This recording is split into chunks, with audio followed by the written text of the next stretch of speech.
دین اسلام نے دو مسلمانوں کے درمیان اختلاف سے لے کر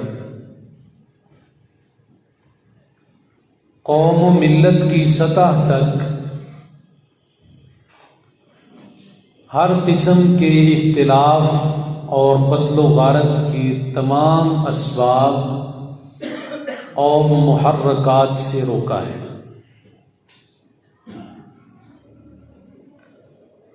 اسلام نے جان اور مال، عزت و آبرو اور شخصی تحفظ سے لے کر اجتماعی مفاد تک ہر سطح پر واضح تعلیمات اور احکامات اپنے ماننے والوں کو دیے ہیں۔ کسی کی حد تک کرنا، کسی کے اوپر ہرزہ سرائی کرنا، کسی کو مذاق بنانا، ٹھٹھا کرنا اور دوسروں کو برے ناموں کے ساتھ پکارنا، بلانا، غیبت، چغل خوری، ان سب چیزوں سے اسلام نے منع فرمایا ہے۔ اور اللہ رب العالمین نے ان احکامات کی ایک باقاعدہ لسٹ سورہ حجرات میں بیان فرمائی ہے۔ سورۃ الحجرات میں انسانی معاشرے میں امن و امان کو قائم رکھنے کے لیے 8 اصول اور احکام دیے گئے۔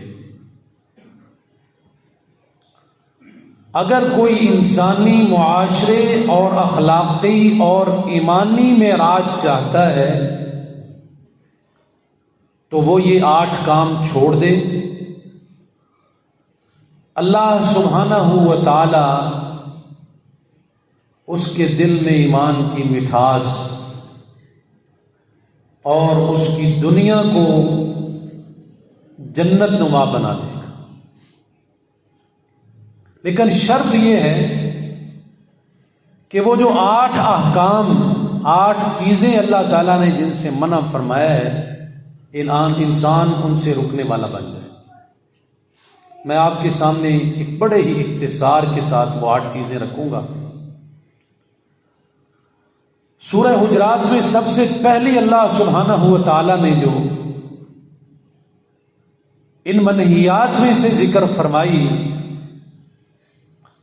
وہ ہے کہ جب تمہارے پاس کوئی فاسق خبر لے کر آئے تو اس کی پہلے تصدیق کیا کرو۔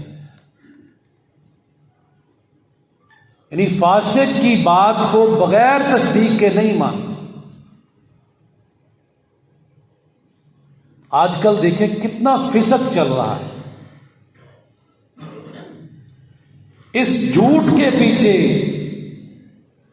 اس تحقیق کو چھوڑ کر ہم نے لوگوں کو بلا وجہ قتل کرنا شروع کر دیا۔ اللہ رب العالمین نے کتنے واضح احکامات نازل فرمائے۔ قرآن کیا کہتا ہے؟ یا ایھا الذین آمنوا ان جاءکم فاسق بنبأ فتبينوا أن تصيبوا قوما بجهالة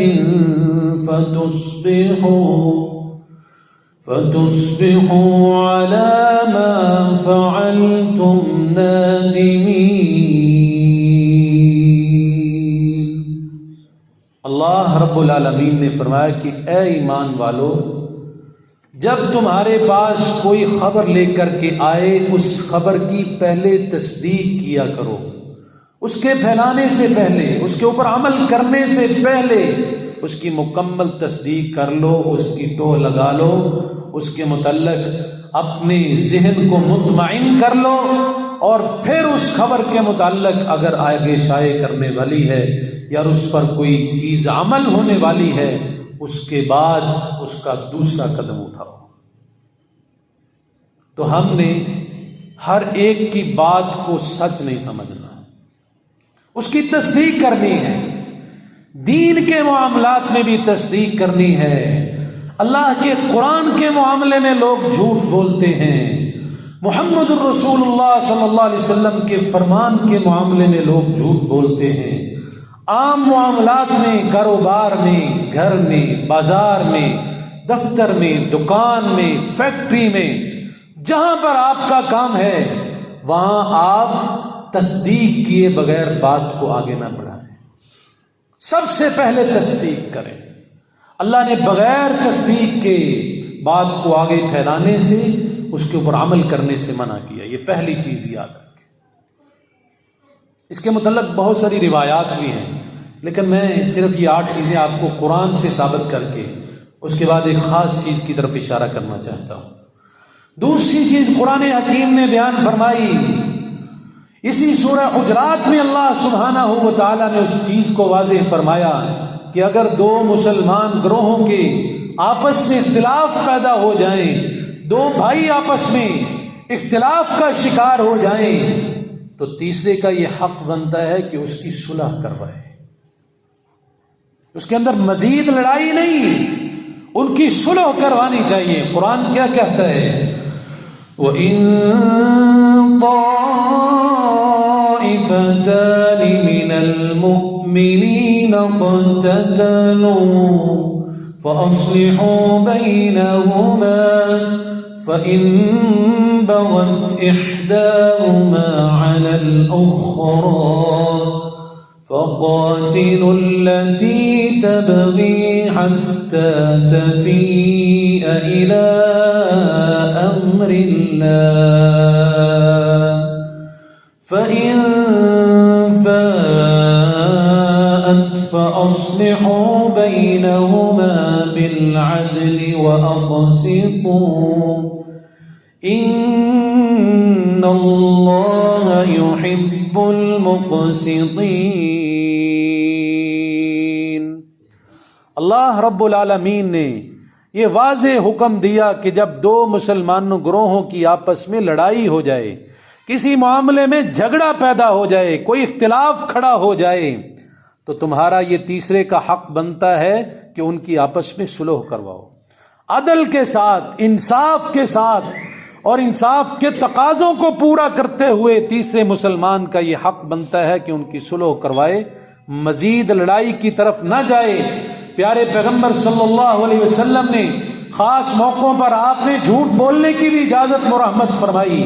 ان میں سے ایک موقع یہ بھی ہے کہ اگر 2 مسلمان بھائیوں کی آپس میں صلح کروانی ہے، تمہیں تھوڑا بہت جھوٹ بولنا پڑ جائے تو بول کر ان دونوں کے درمیان میں صلح کرواؤ۔ صلح اصل کام ہے، یہ اس سے بڑی نیکی ہے۔ تو اللہ رب العالمین نے یہاں پر 2 مسلمان گروہوں کی آپس میں لڑائی کروانے سے منع فرمایا ہے، اور 2 گروہوں کی آپس میں صلح کروانے کا اللہ رب العالمین نے حکم فرمایا ہے۔ اور مزید اگلی آیت میں واضح فرمایا، انما المؤمنون اخوة فاصلحوا بین اخویکم واتقوا اللہ لعلکم ترحمون۔ اللہ رب العالمین فرماتے ہیں مسلمان تو مومن آپس میں بھائی بھائی ہیں، ان کا رشتہ بھائیوں والا ہے۔ فاصلحوا بین اخویکم، اگر کبھی تمہارے بھائیوں کے درمیان آپس میں لڑائی ہو جائے، فاصلحوا بین اخویکم، تم اپنے بھائیوں کی صلح کروا دیا کرو۔ واتقوا اللہ، یہ اللہ سے ڈرنے والا عمل ہے۔ جب تم کسی کی صلح میں پیش ہوگے تو اللہ رب العالمین تمہارے دل میں تقوی پیدا کر دے گا، لعلکم ترحمون، اور شاید اللہ اس عمل کی وجہ سے تمہارے اوپر رحمت نازل فرمائے، اللہ اپنا رحم فرمائے۔ یہ دوسری چیز اللہ سبحانہ و تعالی نے ذکر فرمائی۔ اور تیسری بات بیان فرمائی قرآن حکیم نے کہ کسی مسلمان کا مذاق نہیں اڑانا چاہیے، کسی بھائی کی جہاں اس کی عزت ہے اس کی وہاں بے عزتی نہیں کرنی چاہیے، جہاں اس کا کوئی مقام ہے وہاں اس کے مقام کے خلاف کوئی بات نہیں کرنی چاہیے۔ اور خصوصاً اللہ سبحانہ و تعالیٰ نے یہاں پر عورتوں کو مخاطب فرمایا ہے، کیونکہ عورتوں میں یہ عمل بہت زیادہ ہوتا ہے، اس لیے اللہ سبحانہ و تعالیٰ نے عورتوں کو اسپیشلی حکم فرمایا کہ کسی عورت کو یہ جائز نہیں ہے کہ کسی دوسری اپنی بہن کا، کسی ماں کا مذاق اڑائے۔ قرآن حکیم اللہ سبحانہ و تعالیٰ فرماتے ہیں یا ایھا الذین آمنوا لا یسخر قوم من قوم عسى أن يكونوا خيرا منهم۔ یہاں اللہ نے پہلے ایک قوم کو دوسری قوم کا مذاق اڑانے سے منع فرمایا، پھر اسپیشلی عورتوں کا نام لیا، وَلَا نِسَاءٌ مِّن نِسَاءٍ عَسَىٰ أَن يَكُنَّ خَيْرًا مِّنْهُنَّ۔ اللہ رب العالمین نے فرمایا کہ کسی عورت کے لیے یہ جائز نہیں ہے کہ وہ اپنی کسی دوسری عورت کے متعلق اس کا مذاق اڑائے، اس کی بے عزتی کرے، کسی کے لیے جائز نہیں۔ اللہ نے اس سے بھی منع فرمایا۔ اور چوتھی چیز فرمایا اسی آیت کا اگلا حصہ، وَلَا تَلْمِزُوا أَنفُسَكُمْ، فرمایا ایک دوسرے کے اوپر لان تان نہ کیا کرو۔ جب ہم لعنت کرتے ہیں کسی کے اوپر، کسی کے چہرے کے اوپر لعنت کرتے ہیں، اس کی شخصیت کے اوپر لعنت کرتے ہیں، تو اصل ہم کس پر لعنت کر رہے ہیں؟ کبھی آپ نے سوچا؟ یہ اللہ کی تخلیق ہے، میں کسی کو لعنت دیتا ہوں تو میں اللہ کی تخلیق کو لعنت دے رہا ہوں۔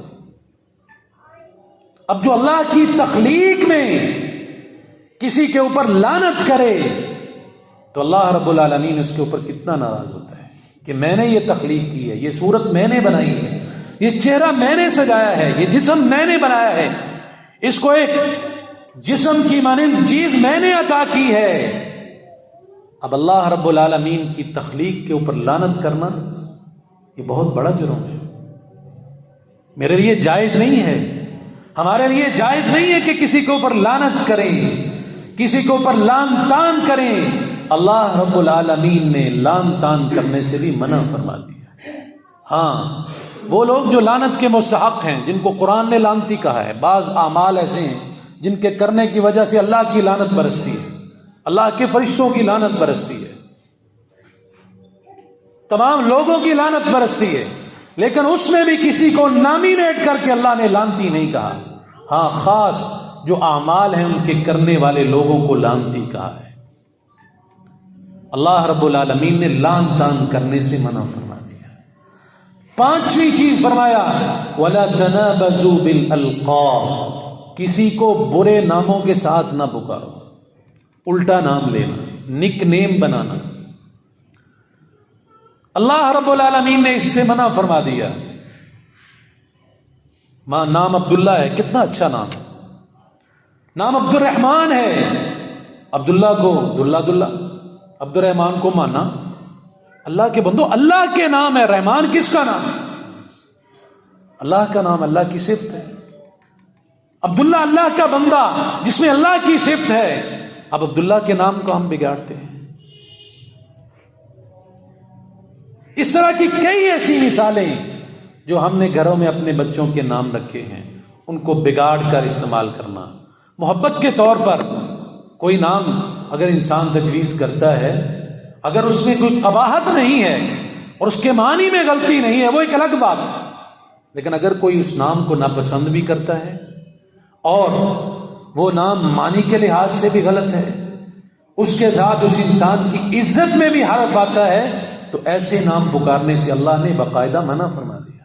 وَلَا تَنَابَزُوا بِالْأَلْقَابِ، لوگوں کو ان ناموں سے نہ پکارو جن سے وہ اچھا نہیں سمجھتے، جن سے وہ اپنا نام لینا اچھا نہیں سمجھتے، مناسب نہیں سمجھتے۔ اللہ رب العالمین نے فرمایا ایسے ناموں سے نہ پکارو۔ اور چھٹی چیز اللہ رب العالمین نے فرمائی یا ایھا الذین آمنوا اجتنبوا کثیرا من الظن ان بعض الظن اثم. اللہ رب العالمین فرماتے ہیں کسی کے بارے میں برا گمان ذہن میں پیدا نہیں کرنا. اور حدیث میں آتا ہے کہ جو برا گمان ہے وہ گناہ ہے، وہ جرم ہے. اللہ رب العالمین کے ہاں اس کے نامہ اعمال میں گناہ کے طور پر لکھا جاتا ہے. اور اللہ نے قرآن حکیم میں بھی یہی فرمایا ہے ان بعض الظن اسم، بعض تمہارے گمان ایسے ہوتے ہیں جو گناہ بن جاتے ہیں. ہر کسی کے بارے میں اچھا گمان رکھنا چاہیے. اگر ہم اچھا گمان رکھیں گے تو پھر اللہ رب العالمین کے ہاں ہمارا ایک خاص مقام ہوگا. لوگوں کے ذہنوں میں بھی ہمارے بارے میں اچھا گمان ہوگا.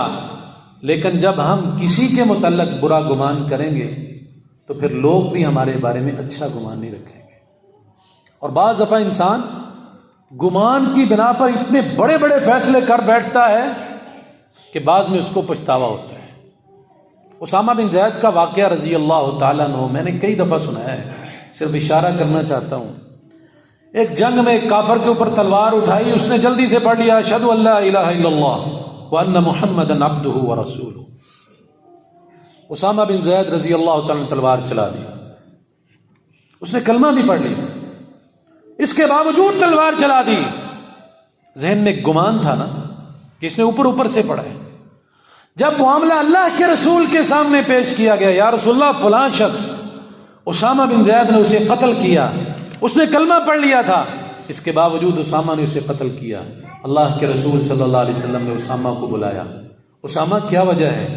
اس طرح کی بات ہے، اللہ کے رسول اس نے اوپر اوپر سے پڑھا تھا، جب میں نے تلوار اٹھائی اس نے ڈرتے ہوئے پڑھا. اللہ کے رسول نے پتہ کیا جملہ بولا تھا؟ فرمایا اسامہ کیا تو نے اس کا دل چیر کر دیکھا تھا؟ اس کے اندر پتہ نہیں کیا ہے، تو نے ایک گمان کی وجہ سے اسے قتل کر دیا. اور آپ نے 3 دفعہ باقاعدہ فرمایا اسامہ اگر کل رب کی عدالت میں اس نے کھڑے ہو کے مقدمہ درج کر دیا کہ میں نے کلمہ پڑھا تھا، اس نے مجھے پھر بھی قتل کر دیا، پھر کیا جواب دو؟ 3 دفعہ آپ نے یہ جملے ارشاد فرمائے. اس لیے گمان ہر کسی کے بارے میں اچھا رکھیں، کسی کے بارے میں غلط گمان نہ رکھیں. اگر بعض اوقات انسان کو غلط گمان کسی کے بارے میں پیدا ہو جاتا ہے تو بہتر یہ ہے کہ جس کے بارے میں گمان پیدا ہوا ہے اسی سے اس کی وضاحت طلب کی جائے، اس کی وضاحت لی جائے. یا آپ دیکھتے ہیں کہ میرے بارے میں لوگوں کو اس کام کی وجہ سے غلط گمان پیدا ہو سکتا ہے تو آپ اس کی وضاحت کریں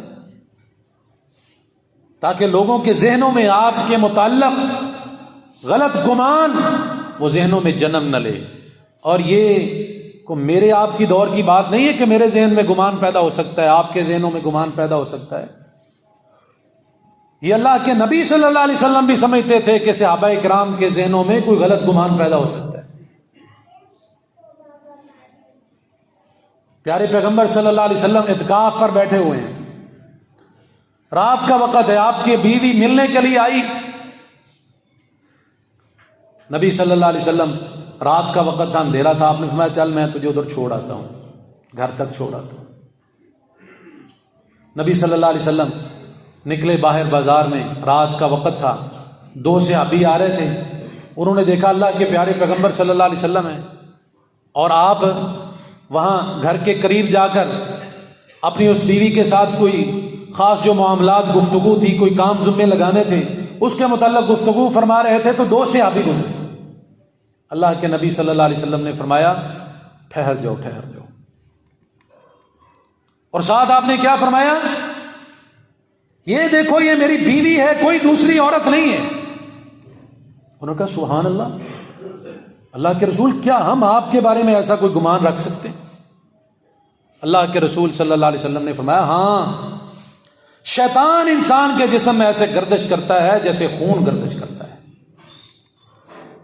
جو ایک گمان پیدا ہو سکتا تھا اللہ کے نبی صلی اللہ علیہ وسلم نے اس کی پہلے ہی وضاحت فرما دی تاکہ ان کے ذہنوں میں کبھی شیطان بعد میں کوئی گمان پیدا کر سکتا ہے کہ وہ تو فلاں عورت ہو سکتی ہے، فلاں عورت ہو سکتی ہے، اس لیے نبی صلی اللہ علیہ وسلم نے اسی وقت اس کی وضاحت فرمائی۔ اللہ رب العالمین نے برے گمان کرنے سے منع فرمایا۔ اور ساتویں چیز وَلَا تَجَسَّسُوا، جاسوسی نہ کرو، لوگوں کے معاملات میں کان نہ لگا کے بیٹھے رہا کرو، لوگوں کے معاملات کے پیچھے ٹو لگانے میں نہ پڑ جایا کرو۔ اور ہمارے اندر آج یہ گناہ بہت بڑا ہے، ہم اس اخلاقی برائی میں اس قدر گر چکے ہیں کہ ہمیں اس سے نکلنے کی فرصت ہی نہیں۔ فون کر کر کے باقاعدہ، گھر میں جا کے باقاعدہ دوسرے لوگوں کے بارے میں تجسس اور ان کے بارے میں ٹوہ لگانا۔ ولا تجسسوا، اور جاسوسی نہ کرو، اللہ رب العالمین نے ان کاموں سے منع فرما دیا ہے۔ ہاں، جنگ کے معاملات میں اللہ کے پیارے پیغمبر صلی اللہ علیہ وسلم نے اجازت فرمائی کہ کفار کے ساتھ اگر مسلمانوں کی جنگ ہو جائے تو مسلمان اس کی جاسوسی کرنے کے لیے کسی شخص کو، آدمی کو بھیج سکتے ہیں۔ یہ جنگی معاملات میں سے اس کی حکمت عملیوں میں سے ایک حکمت عملی ہے، اللہ کے پیارے پیغمبر صلی اللہ علیہ وسلم نے اجازت فرمائی اور باقاعدہ آپ صحابہ کرام کو بعض دفعہ بعض جنگوں میں آپ نے بھیجا ہے جاسوسی کرنے کے لیے۔ لیکن عام حالات میں، نارمل حالات میں کسی کو جاسوسی کی اجازت اللہ تعالیٰ نے نہیں دی۔ اور آٹھویں چیز اللہ رب العالمین نے بیان فرمائی، وَلَا يَغْتَبْ بَعْضُكُمْ بَعْضًا، وَلَا يَغْتَبْ بَعْضُكُمْ بَعْضًا، اور تم میں سے کوئی بھی ایک دوسرے کی کان کے پیچھے، پیٹھ کے پیچھے کوئی بات نہ کرے۔ ہر آدمی اگر تو اس کی عزت کی کوئی بات ہے تو ہر ایک سننے کے لیے تیار ہے اور خوش ہے کہ میری اچھائی بیان ہو رہی ہے، لیکن اگر کسی کے اندر کوئی برائی ہے، آج ہمارے معاشرہ کیا ہے، جس کے اندر برائی ہو اسے منع نہیں کرنا، اسے تبلیغ نہیں کرنی، اس کی برائی کو آگے اچھالنا ہے، دوسروں تک پہنچانا ہے کہ فلاں شخص ایسا ہے، وہ پھر اس سے آگے، پھر اس سے آگے، وہ پھیلتے پھیلتے سارے معاشرے میں پھیل جاتی ہے۔ اور مجھے ایک بات یاد آئی کہ ہماری بعض دفعہ تبلیغ کے بھی انداز ایسے ہوتے ہیں۔ وہ ایک واقعہ ہمارے استادوں نے سنایا کہ ایک جگہ پر تبلیغی جماعت گئی تبلیغ کرنے کے لیے کسی علاقے میں، کسی گاؤں میں۔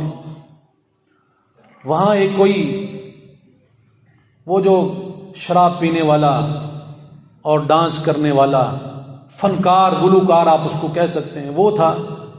تبلیغی جماعت والوں نے اسے تبلیغ کی، اللہ تعالیٰ نے اسے توفیق دے دی کہ وہ سارے اپنے ان کاموں کو چھوڑ چھاڑ کے، ان کو خیر بات کہہ کے صحیح معنوں میں مسلمان بن گیا اور مسجد میں نمازی بن گیا۔ اب وہ کیا ہوا کہ اگلی دفعہ جب تبلیغی جماعت وہاں پہنچی تو انہوں نے کہا آپ ہمارے ساتھ چلیں۔ وہ لے گئے اسے ساتھ، اگلے گاؤں میں گئے، جا کر انہوں نے تبلیغ شروع کی۔ پہلے تو ان کی تبلیغ کا آغاز اور ہوتا تھا، پہلے تبلیغ اور انداز سے کرتے تھے، اب وہ جہاں پر جاتے اس آدمی کو پکڑ لیتے، دیکھو جی یہ اپنے علاقے کا بہت بڑا بدماش تھا، یہ بہت بڑا شرابی تھا، فنکار تھا، اس کے اندر یہ گناہ تھا۔ اس کا نام بھی غالباً پتہ نہیں کیا بتایا استادوں نے، وہ یعنی کہ اس کے نام لے لے کے لوگوں کے سامنے تبلیغ کرتے رہے کہ یہ جی یہ گناہ تھا، اس میں یہ گناہ تھا، یہ ججا یہ گناہ کرتا تھا، اس شراب پیتا تھا، یہ فنکار تھا، یہ میوزک بڑی سنتا تھا، یہ کام کرتا تھا، اللہ نے اسے توفیق دے دی۔ اب ایک گاؤں ایسے تبلیغ کی، دوسرے گاؤں ایسے تبلیغ کی، تیسرا گاؤں آیا نا، وہ کہنے لگا یار ججا بدماش کہنے لگا یار تسی ہن تبلیغ نہیں کرنی، ہن میں کراں گا، ہن میں تبلیغ کراں۔ وہ اک گیا تھا اس طرح کی باتیں سن سن کے۔ اب وہ بات سننے کے لیے تیار ہی نہیں تھا کہ جہاں پر وہ پہلے تھا۔ اب میرے اور آپ کے اندر پہلے کبھی کوئی گناہ ہو میں تو وہ سننے کے لیے تیار نہیں ہوں کہ میری وہ بےزتی ہے، کہ یار میرے سامنے وہ بات اب نہ کی جائے۔ آپ میں سے کوئی سننے کے لیے تیار نہیں ہے کہ میرا وہ گناہ لوگوں کے سامنے اچھالا جائے۔ اب وہ کہتا ہے کہ میں تبلیغ کروں گا۔ اس نے تبلیغ کا آغاز کیا، اس نے کہا دیکھو جی میرا نام ججو بدماش ہے، میں فلاں شراب اتنی پیتا تھا، لیکن میرا کسی کو نہیں پتا تھا، جب سے ان کو پتا چلا ہے تو سب کو پتا چل گیا۔ تو تبلیغ کا انداز وہ ایسا ہونا چاہیے کہ کسی کی بےزتی مقصود نہ ہو۔ اس نے کہا پہلے میں اتنا مشہور نہیں تھا کہ میں نے اتنی پی ہے، میں نے فلاں گناہ کیا ہے، لیکن اب میرا ہر ایک کو پتا چل گیا، فلاں پنڈ میں جا کے میرا پوچھ لو، ہر بندہ جانتا ہوگا کہ میں فلاں کام کرتا تھا۔ وَلَا تَجَسَّسُوا وَلَا يَغْتَبْ بَعْضُكُمْ بَعْضًا، کسی کے بارے میں کوئی ایسی چغل خوری، اس کی پیٹھ کے پیچھے بات کرنا، اس سے بھی اسلام نے، شریعت نے، قرآن نے ہمیں منع کیا ہے۔ میرے بھائیوں، اب ہم اپنے ملک پاکستان کی طرف آتے ہیں۔ پچھلے دنوں میڈیا پر آپ نے جو دیکھا، سیالکوٹ میں جو واقعہ ہوا رونما، وہ ایک سری لنکن مینیجر کے ساتھ جو حشر کیا گیا، اور اس کو جس انداز کے ساتھ قتل کیا گیا، جو ظلم، بربریت، جو انتہا پسندی اس کے اوپر کی گئی، یقین جانے دل خون کے آنسو ہوتا ہے۔ لگتا ہے ہمارے اندر مسلمانی تو کجا، ہمارے اندر انسانیت بھی نہیں، اس سے بھی ہم کو دور ہے۔ اب جہاں جہاں یہ پیغام پہنچا ہے، جس جس ملک میں یہ بات پہنچی ہے اور پوری دنیا میں پھیلی ہے، وہاں کیا پیغام گیا ہے کہ مسلمانوں کے اندر غیرت نام کی تو چیز، انسانیت نام کی ان کے اندر چیز کوئی نہیں۔ کس وحشیانہ انداز کے ساتھ اس کو قتل کیا گیا اور اس کو مارا پیٹا گیا، اور پھر یہاں پر بس نہیں، مار کر اس کو آگ لگائی گئی، اس کے جسم کو جلایا گیا۔ وہاں پہ عاشقان رسول شوق سے کھڑے ہو کے سیلفیاں لے رہے ہیں، دیکھو یہ جلاتے ہوئے، فلاں گستاخ رسول کو جلاتے ہوئے۔ یہ بے شرمی کی، بغیرتی کی انتہا ہے کہ ایک وہ شخص جو ذمہ کے طور پر اس مسلمانوں کے ملک میں ہے۔ ذمہ کسے کہتے ہیں؟ کہ کوئی کافر، کوئی غیر مسلم مسلمانوں کے ملک میں رہے اور وہ جزیہ دے کر، ٹیکس دے کر رہے، کہ ٹیکس کس لیے دے رہا ہے؟ تاکہ میری جان، مال، عزت کی حفاظت رہے۔ اب جب وہ ٹیکس دیتا ہے، جب وہ جزیہ دیتا ہے، مسلمانوں کے ملک میں رہتا ہے، تو اس کی جان، مال، عزت ایسے ہی محترم ہے جیسے ایک مسلمان کی عزت، مال، جان محترم ہے۔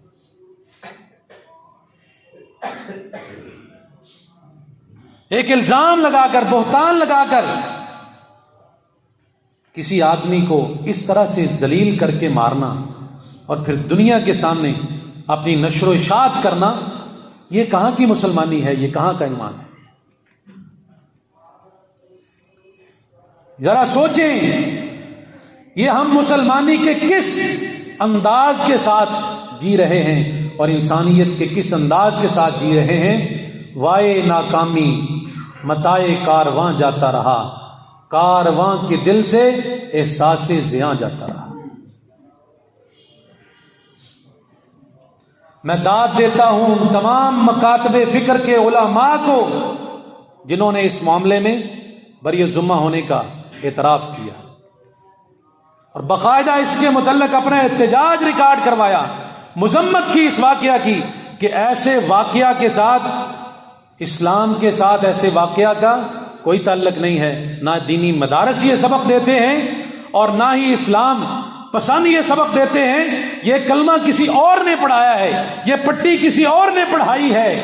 یہ مسلمانوں کا کام نہیں ہوتا، یہ مذہبی لوگوں کا کام نہیں ہوتا۔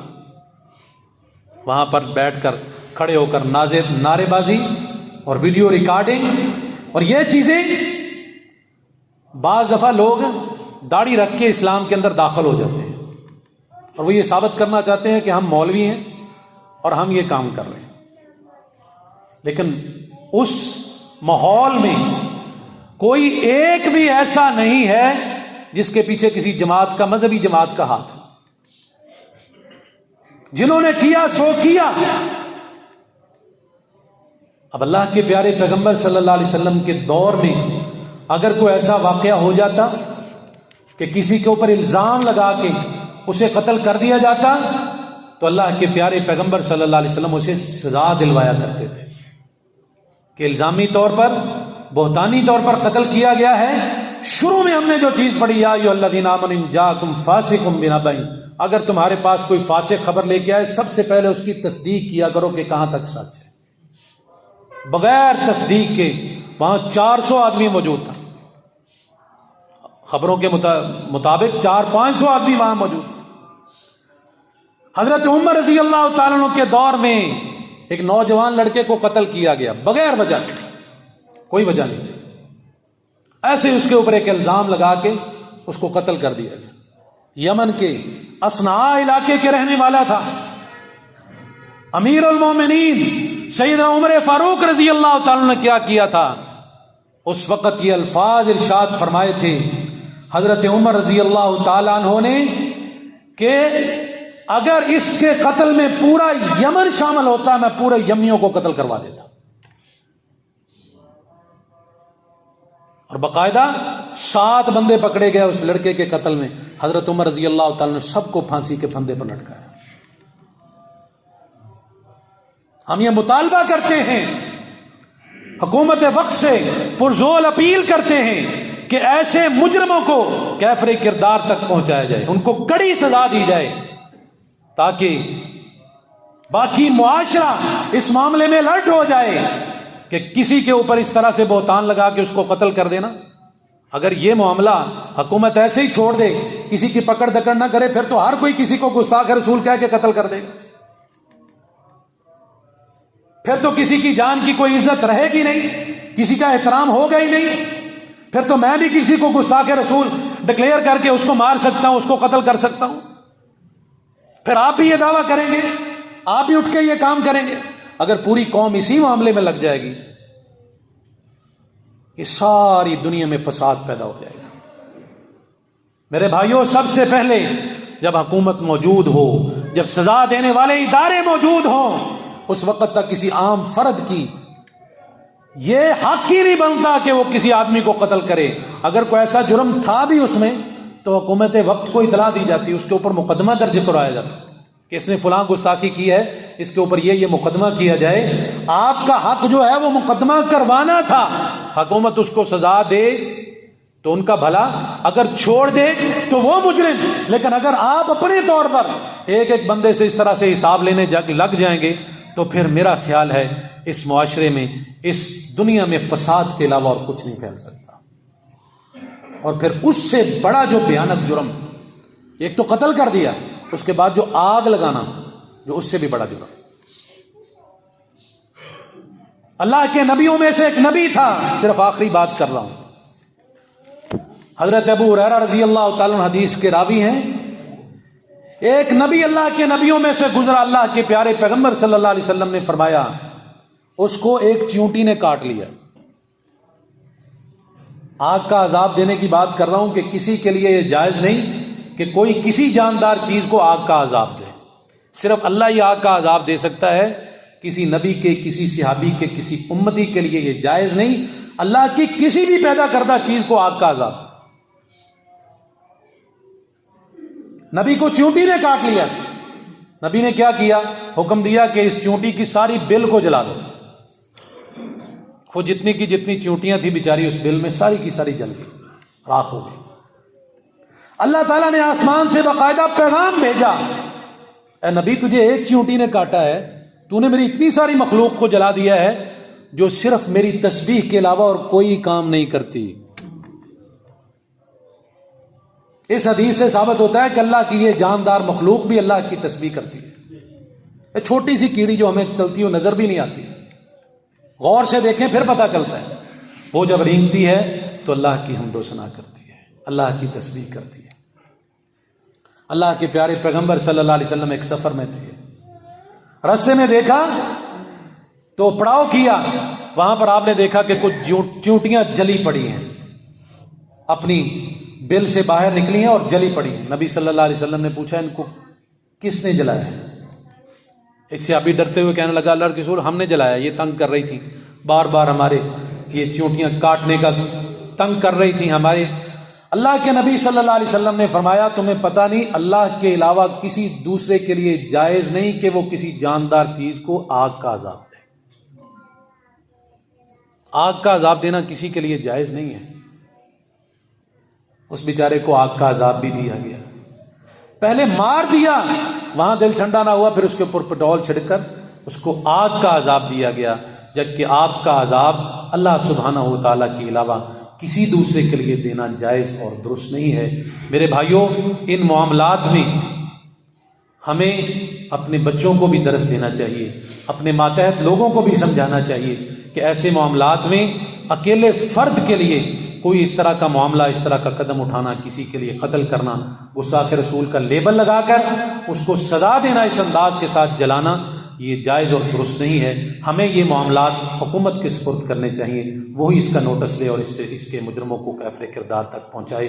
اللہ سے دعا ہے اللہ صحیح معنوں میں سمجھنے کی, اس کے مطابق عمل کی توفیق دے. سبحانک اللہم و بحمدک اشہد ان لا الہ الا انت استغفرک.